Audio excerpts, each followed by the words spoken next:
ఎందుకు దేవుని సన్నిధిలో ఇలా పదే పదే సమీపించి ఉపవాసాలతో, జాగరణాలతో, ప్రార్థనలతో ఇంత దైవభక్తి నిజంగా మనిషి చేయాల్సిన అవసరం ఉందా? అసలు ఎందుకు ఈ దైవభక్తి? ఈ దైవభక్తి చేసేటప్పుడు, అదే ఉపవసించేటప్పుడు, ప్రార్థన చేసేటప్పుడు మనం ఏం చేయాలి? అలా చేస్తే ఇటు మన భక్తికి, భుక్తికి దేవుడిచ్చే ఆశీర్వాదం ఏంటి? ఓ మాట భక్తుడు ఇలా అంటాడు. అపోస్తుడైన పౌలు వారు తిమోతిలకు రాసిన మొదటి పత్రిక 4వ అధ్యాయం ఒకసారి చూడండి. 7వ వచనం చివరి భాగం.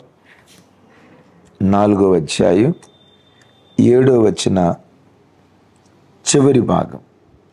దేవభక్తి విషయంలో నీకు నీవే సాధకము చేసుకొను.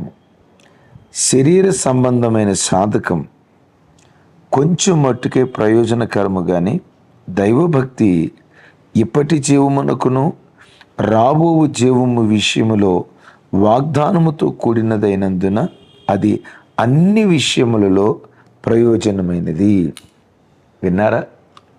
అపోస్తులైన పౌలు వారు దైవభక్తి విషయంలో సాధకం చేసుకో. దైవభక్తి సాధకం అంటే ఎక్సర్సైజ్ చేసుకో. దైవభక్తి కలిగిన వాడిగా బ్రతుకున్నట్లుగా సాధకం ఎక్సర్సైజ్ చేసుకో. విన్నారా? ఆ దైవభక్తి శరీర సంబంధమైన సాధకం ఈ లోకం మట్టుకే ప్రయోజనం. దైవభక్తి ఇహ సంబంధంగా, పర సంబంధంగా, ఇప్పటి జీవానికి, రాబో జీవానికి గొప్ప లాభదాయకమై ఉన్నది అని మాట్లాడతాడు. విన్నారు ఈ మాట? ఒక్కటి చేస్తే 2, ఒక షర్టు కొంటే 2 చొక్కాయలు ఫ్రీ అన్నట్లు, ఒక సోపు కొంటే 2 సోపులు ఫ్రీ అన్నట్లు, ఇంకా అర్థమయ్యే భాషలో చెప్పాలంటే అంటారు కదా, ఒక దెబ్బకు 2 పెట్టలని. దైవభక్తి ఒకడు సాధకం చేస్తే అది ఇప్పటి జీవానికి, అంటే భూమి మీద మనం బ్రతుకుతున్న ఈ జీవితానికి, ఈ జీవానికి, చనిపోయిన తర్వాత ప్రారంభం కాబోయే రాబో జీవానికి గొప్ప లాభదాయకం కాదు, గొప్ప లాభదాయకం అని అంటాడు. ఏది గొప్ప లాభదాయకం? దైవభక్తిని సాధకం చేయటం. దైవభక్తి సాధకం అంటే ఆధ్యాత్మిక వ్యాయామం. ప్రభు బిడ్డలారా, ప్రతి క్రైస్తవుడు తన బ్రతుకులో ఆధ్యాత్మిక వ్యాయామం చేయాలి. ఈ మాట బాగా పట్టుకోండి. ప్రార్థన అంటే ఆధ్యాత్మిక వ్యాయామం. వాక్య ధ్యానము అంటే ఆధ్యాత్మిక వ్యాయామం. ప్రార్థనకు ఒక అద్భుతమైన నిర్వచనం, టైటిల్ మీరు చూశారు కదా. ప్రార్థన అంటే ఆధ్యాత్మిక వ్యాయామం. శరీర సంబంధమైన వ్యాయామం ఉంది కదా, శరీర సంబంధమైన వ్యాయామం, జాగింగ్, వాకింగ్, రన్నింగ్, ఇట్లా ఆడతారు కదా చిన్న, ఏంటది, స్కిప్పింగ్, తర్వాత వెయిట్ లిఫ్టింగ్, అది జిమ్కి వెళ్తారే, జిమ్. ఇవన్నీ కార్యక్రమాలు శరీర సంబంధమైన వ్యాయామాలు. ఎందుకు ఈ శరీర సంబంధమైన వ్యాయామం? శరీరంలో ఉన్న కొవ్వు తొలగించుకోవటానికి కదా, అనారోగ్యాన్ని తొలగించుకొని ఆరోగ్యాన్ని సంపాదించడానికి, ఫిజికల్గా హెల్దీగా ఉండటానికి శరీర సంబంధమైన వ్యాయామం. ఆత్మ సంబంధమైన ప్రార్థననే వ్యాయామం. ఎందుకో తెలుసా? నీలో ఉన్న చెడును తొలగించుకొని, నీలో ఉన్న అపవిత్రతను తొలగించుకొని, నీలో ఉన్న భక్తిహీనతను తొలగించుకొని, నీలో ఉన్న అపవిత్రతను తొలగించుకొని. వింటున్నారు ఈ మాటలు?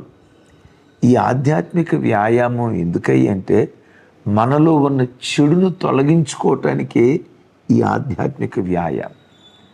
మనలో ఉన్న చెడు తొలగించుకుంటే, ఈ దైవభక్తిని మనం సాధకం చేస్తే, ఈ సాధకం వృధా ప్రయాసం కాదు, ఇప్పటి జీవానికి, రాబోచున్న జీవానికి గొప్ప లాభదాయకమై ఉన్నది అంటున్నారు కదా పౌలు గారు.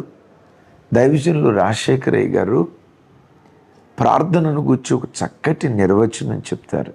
ప్రార్థన అంటే మనలో ఉన్న చెడుతనం దేవునికిచ్చి దేవునిలో ఉన్న పవిత్రతను మనం సంపాదించుకోవటమే ప్రార్థన. మనలో ఉన్న కోపాన్ని దేవునికిచ్చి దేవునిలో ఉన్న దీర్ఘశాంతాన్ని సంపాదించటమే ప్రార్థన. మనలో ఉన్న గర్వాన్ని దేవునికిచ్చి దేవునిలో ఉన్న దీనత్వాన్ని సంపాదించుకోవటమే ప్రార్థన. మనలో ఉన్న పిరికితనం దేవునికిచ్చి దేవునిలో ఉన్న పరాక్రమాన్ని సంపాదించటమే ప్రార్థన. వింటున్నారా ఈ మాటలు? నీలో ఉన్న దుర్నీతి దేవునికిచ్చి దేవునిలో ఉన్న నీతియుక్తమైన జీవితాన్ని సంపాదించటమే ప్రార్థన. ఒక్క మాటలో చెప్పాలంటే ప్రార్థన అంటే ప్రభువు పోలికలోకి మార్చబడటమే ప్రార్థన. ఇది ఎలా వస్తుంది? ఆధ్యాత్మిక వ్యాయామం జరగాలి. వింటున్నారు ఈ మాటలు? ఆధ్యాత్మిక వ్యాయామం జరగాలి. అందుకని అపోస్తులైన పౌలు వారు కొరింథీ సంఘంతో మాట్లాడుతూ, ఎరిగిన వాళ్ళు కింద రెఫరెన్స్ రాయండి, ప్రకటించిన తర్వాత నేను ఎక్కడ భ్రష్టుడనైపోతానోనని నా శరీరాన్ని నేను నలగొట్టుకొనుచున్నాను అంటాడు. విన్నారా ఈ మాట?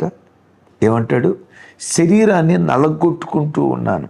ఇప్పుడు ఫిజికల్ ఫిట్నెస్ కోసం జిమ్కి వెళ్ళేటువంటి వ్యక్తి ఆ జిమ్లో ఆ ఎక్సర్సైజ్ చేయటం చూసుంటారా? చెమటలు గొక్కుతూ ఉంటాడు, శరీరాన్ని నలగొట్టుకుంటూ ఉంటాడు. వింటున్నారా?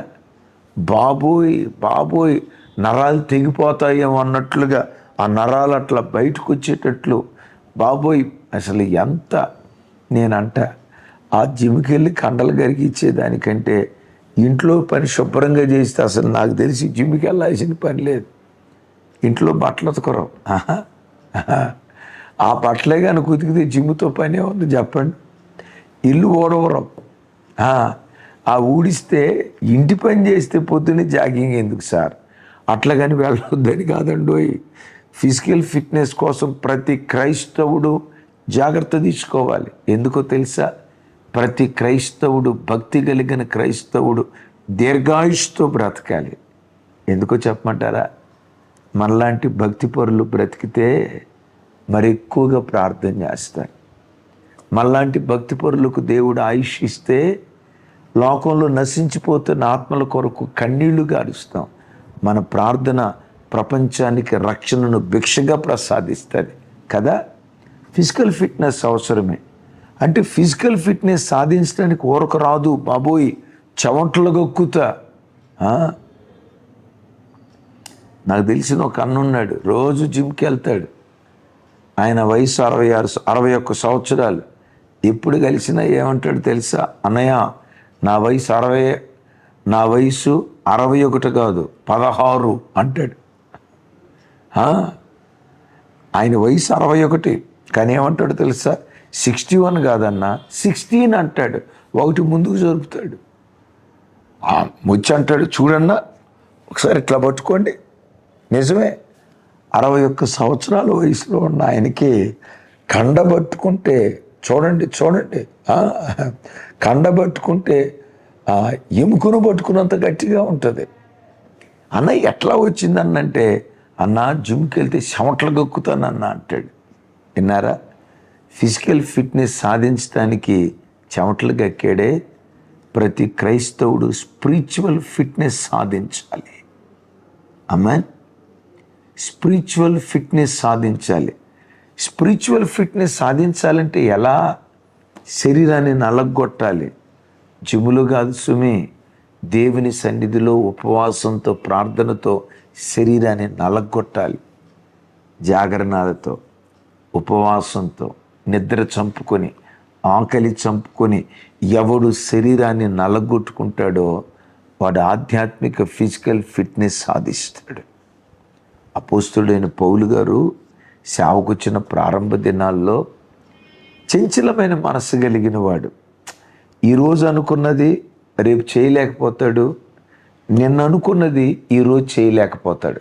చేయాలనుకున్న మంచి చేయలేకపోతాడు, చెయ్యకూడని చెడు చేస్తున్నాడు, ఏడుస్తూ అంటాడు, అయ్యో నేనెంత దౌర్భాగ్యుడను, నేనెంత దౌర్భాగ్యుడను, రొమ్ము కొట్టుకుంటూ దేవుని దగ్గర ఏడుస్తున్నాడు.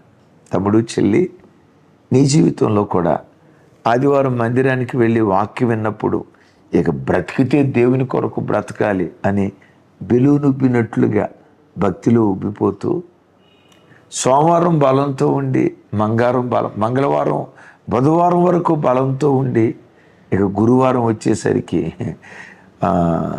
టైర్కి పంచరబడ్డట్లుగా టైర్కి పంచరబడితే మెల్లిగా గాలిపోతున్నట్లుగా భక్తిలో సన్నగిలిపోతున్నావా?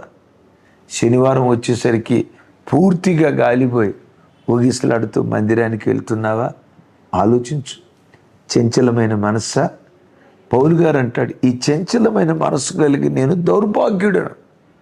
దౌర్భాగ్యం అంటే ఏంటో తెలుసా? చంచలమైన మనస్సు కలిగి ఉండటం. తమ్ముడు, చంచలమైన మనస్సు ఉందా? నిలకడగా దేవుల్లో బ్రతకలేకపోతున్నావా? ఫిజికల్ ఫిట్నెస్ లేకుండా బలహీనుడిగా బ్రతుకుతున్నావా? ఫిజికల్ ఫిట్నెస్ సాధించినట్లుగా శరీరాన్ని నల్లగొట్టు ఉపవాస ప్రార్థనలు ఉన్నాయి. ప్రభా, ఈ చంచలమైన మనసు తీసేయి, ఈ చంచలమైన మనసు తీసేయి, ఈ చంచలమైన మనసు తీసేయి. దేవుని సన్నిధిలో శరీరాన్ని నల్లగొట్టుకుంటూ ఆయన సన్నిధిలో నువ్వు ప్రసవేదన పడగలిగితే నీ చంచలమైన మనస్సును తీసివేసి స్థిరమైన వాడిగా దేవుడు నిన్ను మారుస్తాడు.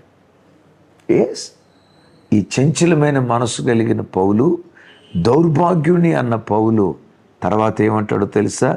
కొరింథీ సంఘంతో, నేను క్రీస్తును పోలి నడుచుకుని ప్రకారం మీరును నన్ను పోలు నడుచుకునుడి. దౌర్భాగ్యుడు ఎంత ధన్యుడయ్యాడు?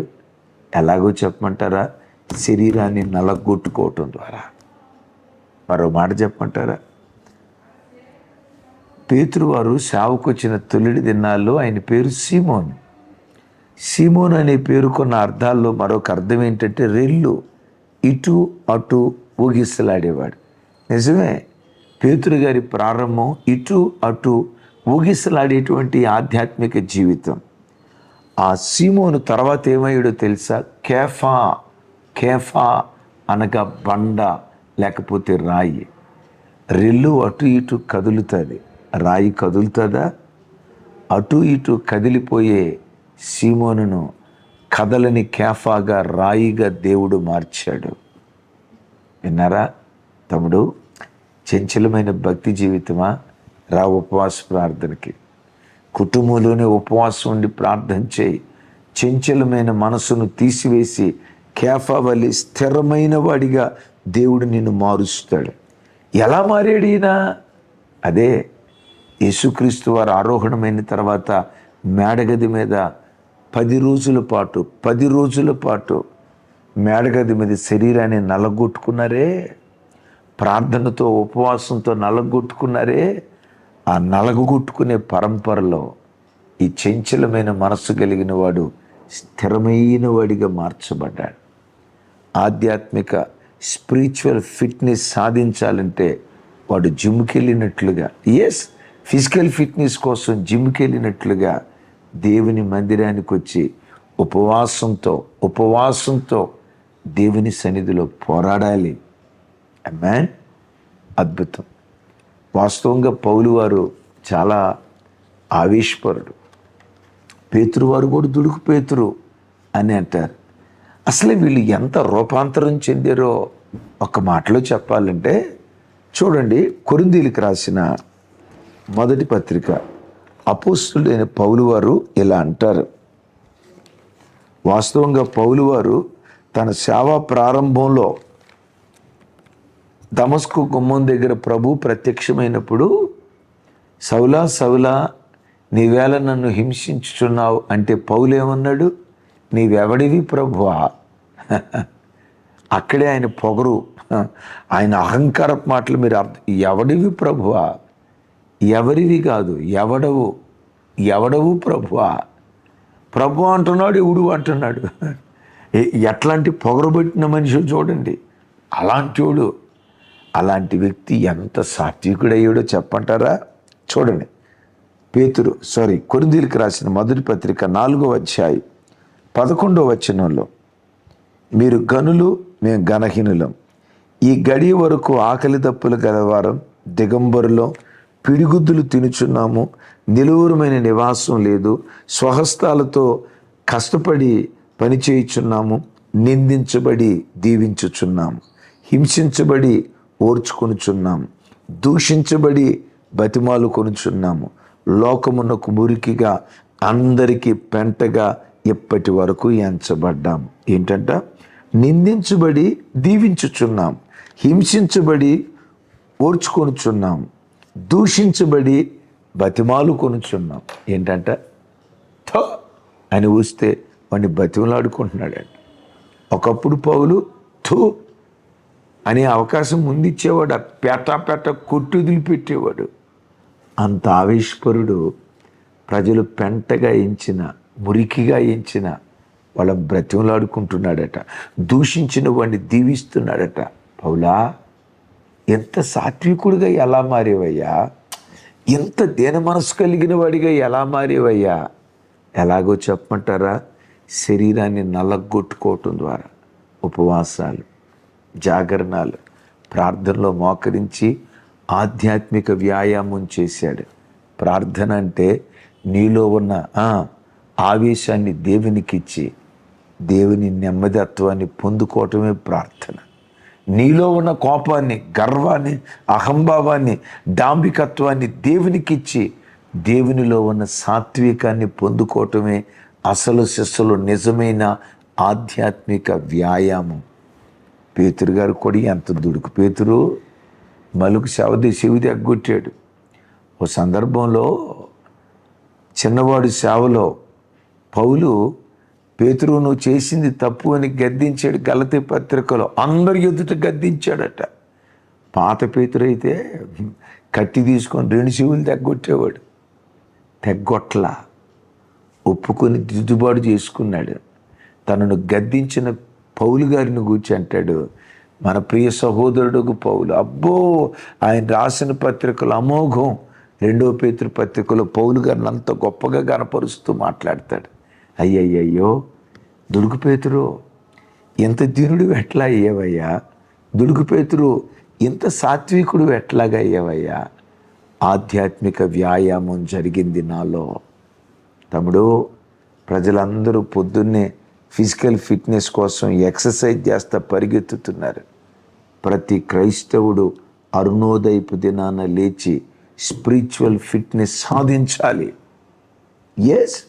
ప్రార్థనలో మోకరించామంటే అది ప్రభువా, ఇది ప్రభువా అడగటమే కాదు, దానికి మించి నాలో ఉన్న పాపం తీసేసి నీ పవిత్రత నాకు ఇవ్వయ్యా, నాలో ఉన్న కోపం తీసేసి నీలాంటి శాంతమూర్తిగా నన్ను మార్చయ్యా, ఈ దినం నీకులాగా బ్రతకాలేసయ్యా, నీకులాగా దీనుడిగా బ్రతకాలేసయ్యా, ప్రజలు నాలో నిన్ను చూడాలేసయ్యా. ఇది అసలు సిసలు నిజమైన ఆధ్యాత్మిక భక్తి జీవితం. ఇది గనక నువ్వు చేయగలిగితే ఎప్పటి జీవం ఆశీర్వాదం నీ వెంట పరిగెత్తింది. రాబో జీవంలో పరలోకంలో ప్రభుతో యుగాయుగాలు బ్రతుకుతావు. Physical fitness సాధిద్దామా? అయితే రండి ఉపవాస ప్రార్థనకి. ప్రార్థన చేస్తాను, అందరూ ఏకీభవించండి. తండ్రి, మాతో మీరు మాట్లాడిన దివ్యమైన మాట కొరకు స్తోత్రాలు. ప్రార్థనకు అద్భుతమైన నిర్వచనం మాకు ఇచ్చావు అయ్యా. నిజమే, ప్రార్థనకు అద్భుతమైన నిర్వచనం మాకు ఇచ్చావు. నిజమే, ప్రార్థనకు అద్భుతమైన నిర్వచనం ఇచ్చావు. మాలో ఉన్న అపవిత్రత మీకు ఇచ్చి మీలో ఉన్న పవిత్రత సంపాదించడమే ప్రార్థన అని. అవును నాయన, మా జీవితంలో ప్రతిదినం ఆధ్యాత్మిక వ్యాయామం జరగాలి. ఆ వ్యాయామం ఇప్పటి జీవానికి రాబో కాల జీవానికి ఎంతో గొప్ప లాభదాయకమైందని సెలవిచ్చాం. శరీరాన్ని ఉపవాసంతో జాగరణాలతో నలగగొట్టుకునే కృప ప్రతి బిడ్డకు దయచే. ప్రార్థన గదిలో నలగగొట్టుకునే కృప దయచే. ఇదిగో నిన్ను పోలి ఈ దినం బ్రతకాలి. ఈ దినం ప్రజలు నాలో మిమ్మును చూడాలి. ప్రతి దినం ఈ ప్రార్థన చేసుకునే కృప మాకు దయచేయి. ఈ వాక్యం వింటున్న ప్రతి బిడ్డ నీ వంటి వారిగా మారుదురుగాక, నీ పోలికలోకి రూపుదిద్దబడుదురుగాక. సమస్త ఘనతలు మీకే ఆరోపిస్తూ యేసు నామం పేరిట ప్రార్థించి స్తుతించి పొంది ఉన్నాం తండ్రి, ఆమేన్. తండ్రి అయిన దేవుని ప్రేమ, కుమారుడైన యేసుక్రీస్తు వారి దివ్యకృప, పరిశుద్ధాత్మ దేవుని సహవాసం మనకు సకల పరిశుద్ధులకు సదా తోడై ఉండి నడిపించునుగాక. ఆమేన్, ఆమేన్. మంచిది. ఆధ్యాత్మిక వ్యాయామం చేద్దాం. స్పిరిచువల్ ఫిట్నెస్ కొరకు ఈరోజు, రేపు, ఎల్లుండి, ఆవలెల్లుండి 4 రోజులు ఉపవాస ప్రార్థనలు జరుగుతున్నాయి. పాల్గొందండి. ప్రత్యేకంగా 13, 14 తారీఖుల్లో రోగుల కొరకు ప్రత్యేక ప్రార్థన, మోయబడిన గర్భాల కొరకు ప్రత్యేక ప్రార్థన, ఉద్యోగ లేమితో బాధపడుతున్న వారి కొరకు ప్రత్యేక ప్రార్థన, కుటుంబాల్లో శాంతి సమాధానం లేక అల్లాడిపోతున్న వ్యక్తులకు ప్రత్యేక ప్రార్థన, వ్యసనాల బారిన చిక్కుకున్న వ్యక్తుల కొరకు ప్రత్యేక ప్రార్థన చేయబడుతుంది. కుటుంబాలుగా కూడి రండి. దేవుడు మిమ్మల్ని దీవించును గాక. Thank you.